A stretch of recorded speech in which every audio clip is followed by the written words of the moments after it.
fiery horse with the speed of light, a cloud of dust, and a hearty hi-yo silver, the Lone Ranger.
Faithful Indian companion Tonto, the daring and resourceful masked rider of the plains, led the fight for law and order in the early western United States. Nowhere in the pages of history can one find a greater champion of justice. Return with us now to those thrilling days of yesteryear. From out of the past come the thundering hoofbeats of the great horse Silver. The Lone Ranger rides again. Come on, Silver! Let's go, big fellow! Hi-yo, Silver! Hooray!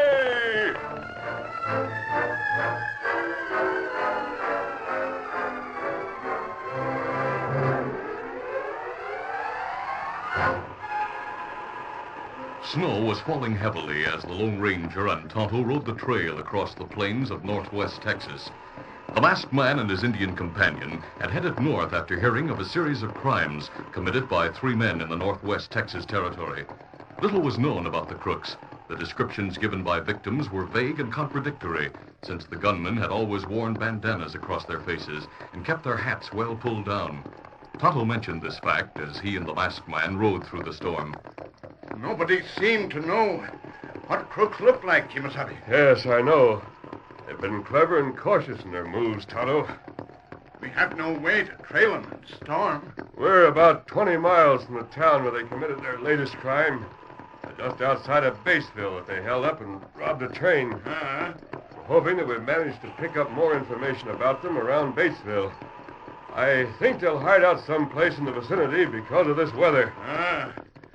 Weather plenty bad for travel. It get worse last half hour. It continues to get much worse. We'll have to find some place to stop. We'll watch for a deserted cabin. I know there are several along this trail. It's almost impossible for us to go much further in this storm. Come on, Silver. A few miles west in a canyon, 3 men crouched around a campfire under a protecting ledge.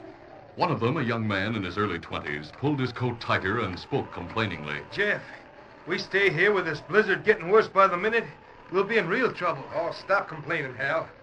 I've been riding with Jeff Jeffers for a couple of years. There's never been any trouble he couldn't find the way out of. Let him squawk if he wants to, Joe. Gives him something to do. But, Jeff, we haven't any supplies. We're running out of firewood. I'm already hungry. With the fire dying down, I'm getting mighty cold, too. Hey, you know, Jeff, Hal's right at that. We better do something before we really get snowed in here. What do you expect me to do? I can't perform miracles, make it stop snowing? No, but maybe we could start out and find a cabin nearby where we could stay through the rest of the storm. There's no danger of us being recognized. Yeah, we're carrying plenty of cash and gold in our saddlebags. Anyone got wise? Cash and gold aren't any good if we starve or freeze to death.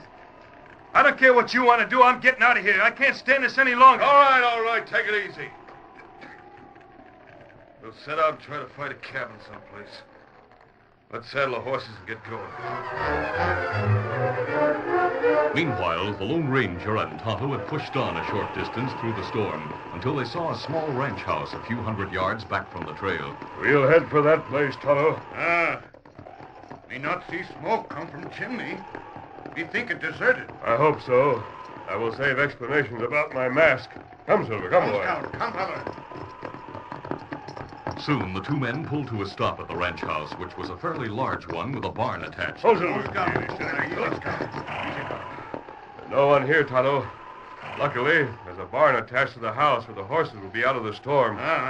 We'll take Silver and Scout back to the barn. We'll carry our saddlebags inside. Come on, Silver. Come, Scout. The masked man and Indian put the horses in the barn out of the storm. They found there was a door leading directly into the back of the house. There, Silver. You and Scout will be comfortable here. Otto, I noticed there's a door leading into the ranch house from here. That's plenty good. Now, let's go. The two men entered a large main room and hung their saddlebags on pegs on the wall. The Lone Ranger was pleased to notice wood piled alongside the pot-bellied stove and a few cooking utensils hanging nearby. A quick survey showed a door on one side leading into another room. Here's another room, Tonto, with built-in bunks. Place plenty big. Now, me get fire started. Make coffee. That's a good idea. We have enough supplies for 2 or 3 days. I think while you're starting the fire, Tonto, I'll remove my mask and put on a disguise. Why you do that? Well, it's possible others will be caught on the trail in this storm. Or if the owner should return, I'd be ready for him. Me hope storm not last long. So do I. We're practically snowbound now. Soon place be warm. We not worry. We safe from storm here. All right, start the fire. I'll get busy on my disguise. Sometime later, the Lone Ranger and Tonto heard voices in front of the house. Men, stop outside, Kimasabi. I'll go to the door. Hi, mister. We can't go on this storm. How about put us up for a while? Why, of course. Take your horses to the barn around behind the house. Right. Thanks. After attending to their horses, the three men entered carrying their saddlebags, which they put on the floor near the wall. Jeff looked over the Lone Ranger and Tonto sharply before he spoke. You and the Indian live here, mister? No, we took refuge here from the storm. No one was here. Oh, better pull up chairs near the stove. My friend will give you some hot coffee. Oh, thanks. We're lucky to find this place. I'm afraid we're going to be snowbound over Forget it, Hal. We're out of the storm now. My name's Jeffers, mister. These are two friends of mine, Hal and Joe. Howdy. Howdy. Do you men have any supplies with you? Me notice saddlebags plenty full. Don't let that fool you, Indian. We don't have any supplies. Just some other clothes in our saddlebags. We've traveled a long way. Yeah, that's right. We have only a few supplies, but we'd be glad to share them. Of course, we'll have to go on short rations to make them last even 2 days. Holy cats, you think we'll be stuck here that long? Well, I don't know. The snow is piling up fast. It's best to look ahead. We're lucky, Joe, to have a place like this to stay in. We'll make out all right, I reckon. Of course. There are 4 bunks in the other room and 2 cots in here. How come you and the Indian got caught in the storm? We were on the way to Batesville. Here, coffee. Me find tin cups near stove. Sure need that hot coffee. Thanks. Who's that? Let's get in the other room, quick. Now, take it easy, Hal. Yeah, but it might Shut be- up. You all seem rather jumpy. I'm sure there's no need for guns. Best to be on the safe side, mister. I'll see who it is. Howdy, mister. Howdy. I'm a stage driver. Stage got stuck out in the trail. Got a boy and an old man with me as passengers. Could you put us up? Of course. Come on, folks. Golly, Gramps, I'm cold. You'll soon be warm, Davy. Howdy, mister. Howdy. Better come in quickly out of the storm. Thanks. Now that my passengers are taken care of, I have to see about my horses. We'll put our coats on and go help you. I think there's room back in the barn for them. All right, let's go, Tom. The Lone Ranger and Tonto went with the stage driver and brought back the horses from the maroon stage. Soon the horses were made comfortable in the barn. Reckon that'll hold them for a while. Might as well get inside now where it's warmer. Oh, go on in. We'll join you and the others in a moment. Sure.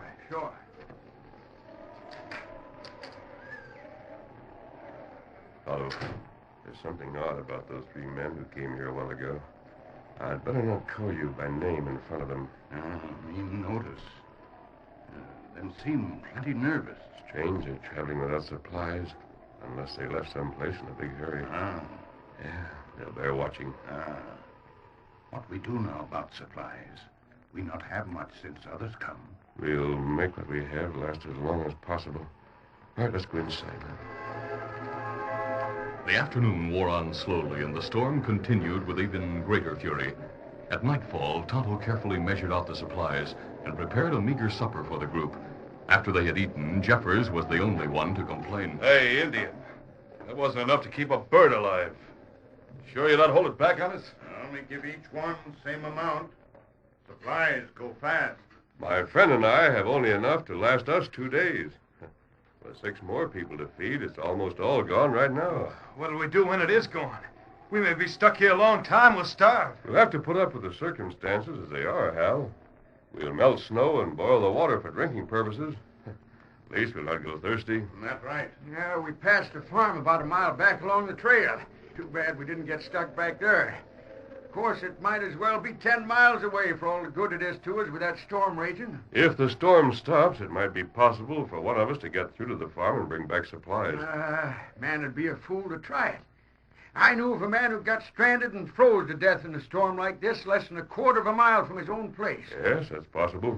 Doggone it, in my business, most anything can happen. Davy, it's a good thing you weren't riding my stage when I was driving down Pecos Way last year. What happened? Yeah, I got held up. Golly, did they rob the stage? No, didn't get the chance. You see, it was this way. We were going across the plains when it happened. Outlaws, and me carrying a gold shipment. I better stop. Ho, ho! Hold on! Ho, ho! All right, you throw down the cash box. All 3 of us got you covered. All right, mister. I reckon there's nothing else to do. Well, Davy, as I started to reach under the seat for the strong box, I heard shooting. And I saw a couple of hombres coming lickety-split across the plains with their guns blazing. Hey, look, a couple of owl hoots holding in on us.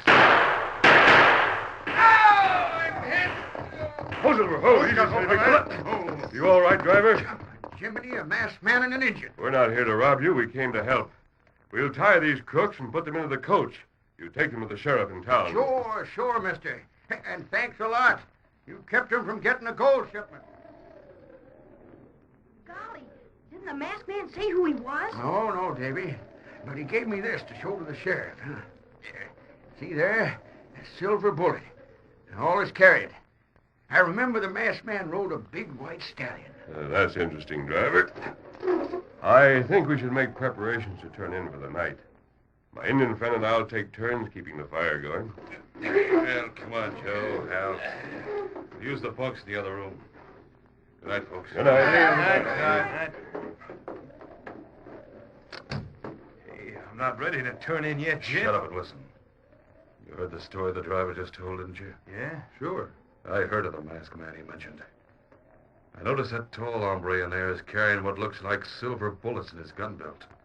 And there's a big white stallion out in the barn. Maybe it just happened that way. Maybe. Don't be a fool. The masked man told about, well, he's known as the Lone Ranger. And What? He helps the law. Holy mackerel. And you think the tall hombre's the same man? Yeah, but he isn't wise to us. Before we leave here, we'll make sure he and the Indian are done for.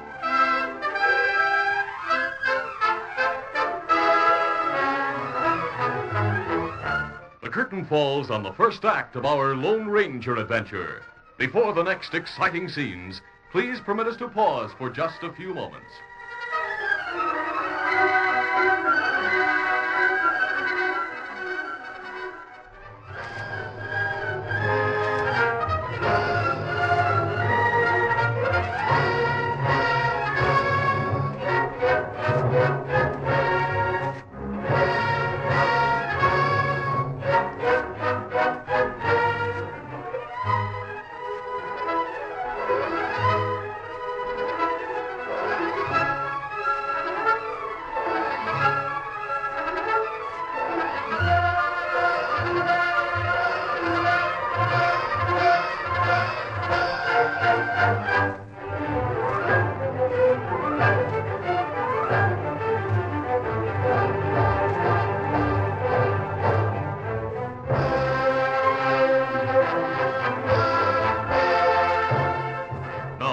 continue.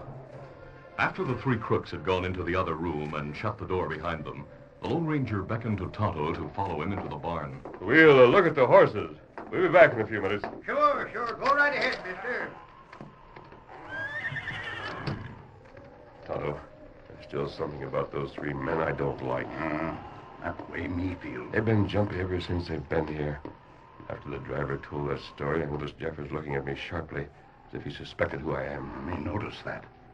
You think them crooks? Not only that, but they could be the three men we came up this way to find. Oh, me not think of that. If they don't think we suspect them, they may not show their hand. We must find some way to prove our suspicions. Maybe when others sleep, me get chance to look in saddlebags. Maybe them carry loot with them. All right, watch for your chance. But what we do, we find out. Them train robbers. Well, we'll decide that later. All right, let's go back inside.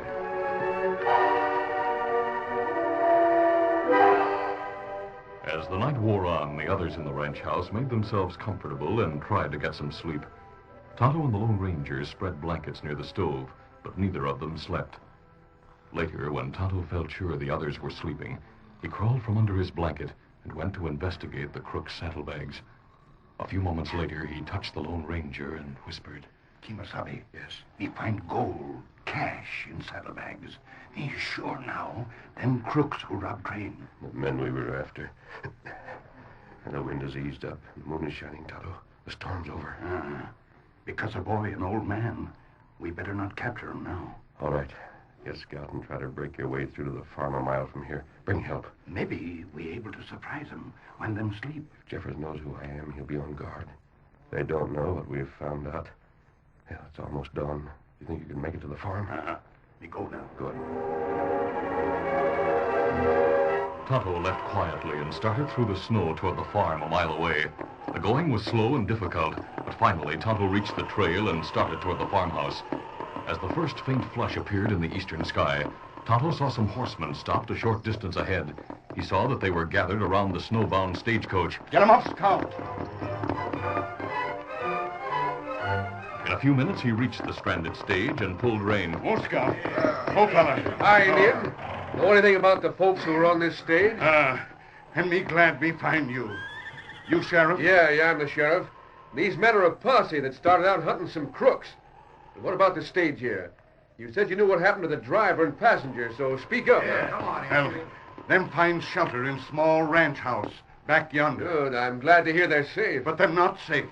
What do you mean? Them snowbound with 3 gunmen. And gunmen carry much cash, gold, and saddlebags. Me leave to get help. I'm glad me find sheriff and posse. Holy smoke, those must be the outlaws we're out looking for. But them have guns, and them plenty mean. And their boy, an old man with stage, in ranch house. It not good.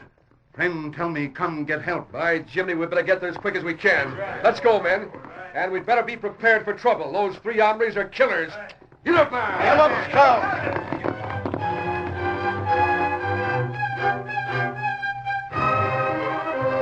At dawn, the sun came up, and those in the cabin awoke. When Jeffers, Hal, and Joe came from the other room, they found the Lone Ranger and the others already eating their meager breakfast. Yeah. Looks like the storm is over. Yes, it is. Where's the Indian? He set out for the farm back along the trail to get more supplies. You ought to be able to get away from here, Jeff, if that Indian can get through. Yeah, we'll wait a while, then we'll try it, Hal. I reckon since the stage didn't arrive where we were heading, they'll telegraph to Batesville. And maybe folks will break away out the trail to find it. That's possible. Well, we're not waiting for them to get here. Golly, I hope they do come for us. I didn't sleep very well during the night, because I didn't have much supper. Don't worry, Davy. You'll soon be away from here. Well, I thought when I saw the Indian looking in those saddlebags over there, that maybe he'd find some more food for us to eat. What saddlebags, Button? What are you talking about? Well, I was lying there awake, and I saw the Indian looking into those saddlebags. Over there, by the wall. Perhaps you just thought you saw that, Davy. No, I'm sure. And I heard you and your friend talking low about crooks or something like that. Jeff, they must have found out. Hold it, Hal. Don't move anybody. Cover them, fellas. Right, sure. What is this? You know well enough. That snooping Indian went through our saddlebags like the youngster said. I got wise to you last night, mister. I see. Joe, go behind his chair and take his guns. Sure. Better not try, Joe. As Joe started toward the Lone Ranger, Jeff suddenly stepped behind the boy David and placed his gun against David's head. All right, freeze, mister. Don't make a move while Joe gets your guns or I'll gun the boy. Mister, don't let him shoot me. My grandson, they'll kill him. I'm not moving, Joe. Take my guns. Pleasure. I got him, Jeff. Good. All of you get up and line up against the wall over there. Go on. All right. You too, youngster. Great day. What's this all about, anyway? You'll soon know, mister. All right, tie them, Joe. I'll keep them covered. Sure. While two of the crooks kept them covered, Joe started tying each of them, beginning with the driver. The boy David stood on the end of the line, next to the Lone Ranger. Joe tied the stage driver and Gramps. Then he stood in front of the Lone Ranger. Turn around and put your hands behind you, mister. All right. The Lone Ranger slowly turned around and put his hands behind him. Then, as Joe reached out to bind them, the masked man suddenly kicked back with all his strength, catching the crook on the shin with a boot heel. As the crook Joe momentarily bent over with pain, the Lone Ranger crouched and turned, grabbing Joe's gun with one hand.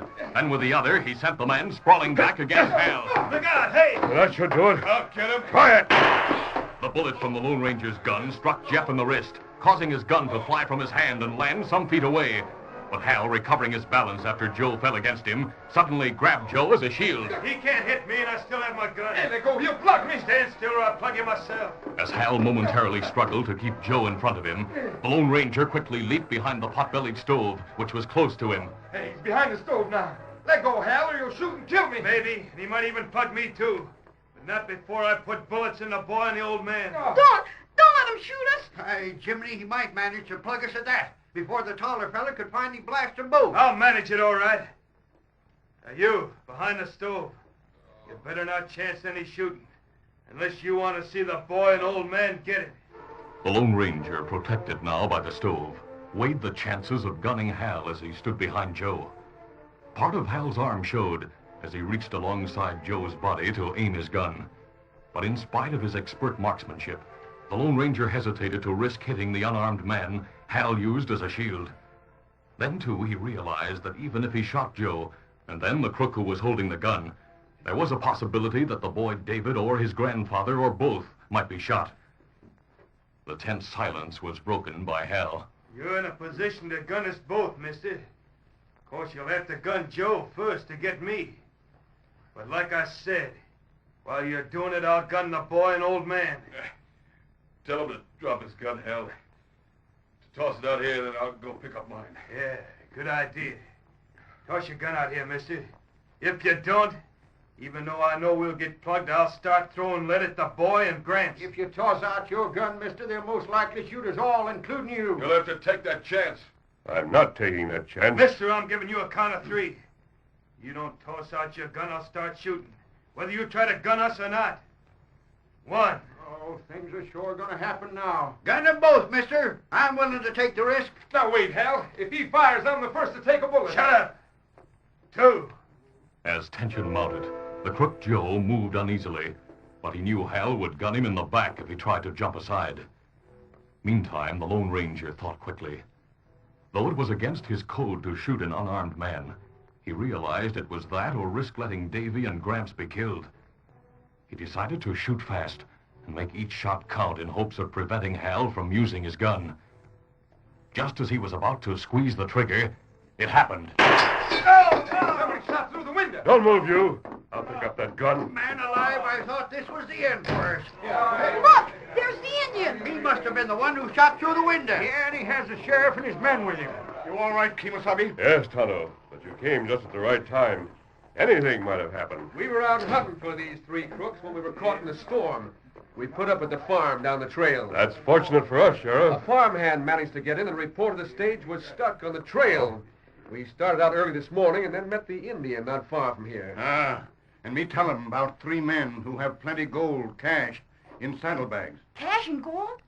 Then that's what you were looking at this morning. We better untie Gramps and the driver. We'll watch these polecats. Keep them covered, boys. Wait a minute. There you are, Gramps. You're free.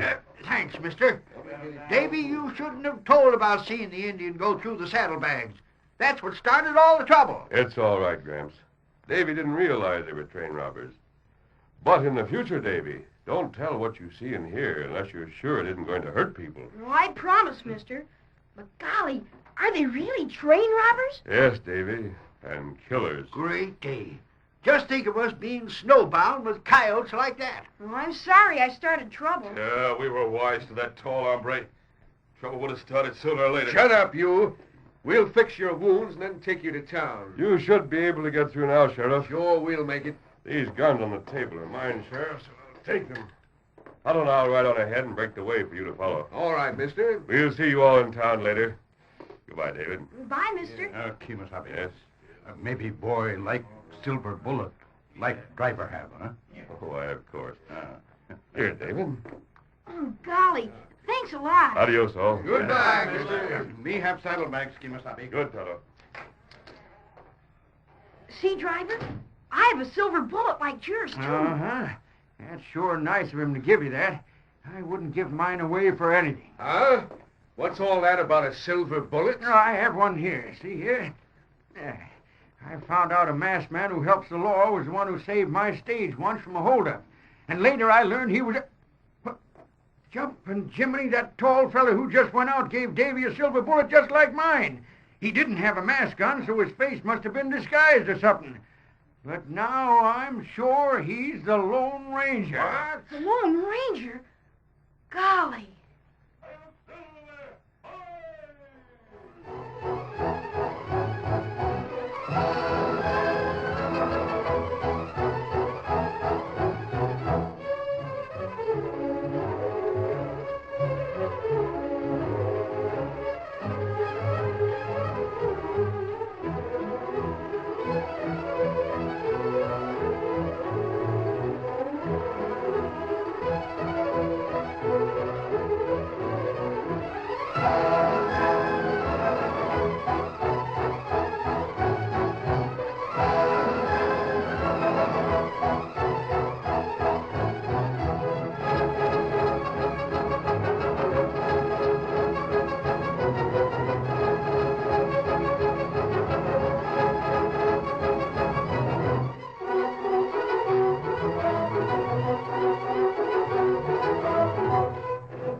This is a feature of the Lone Ranger Incorporated, created by George W. Trendle, produced by Trendle Campbell Muir Incorporated, directed by Charles D. Livingston, and edited by Fran Stryker.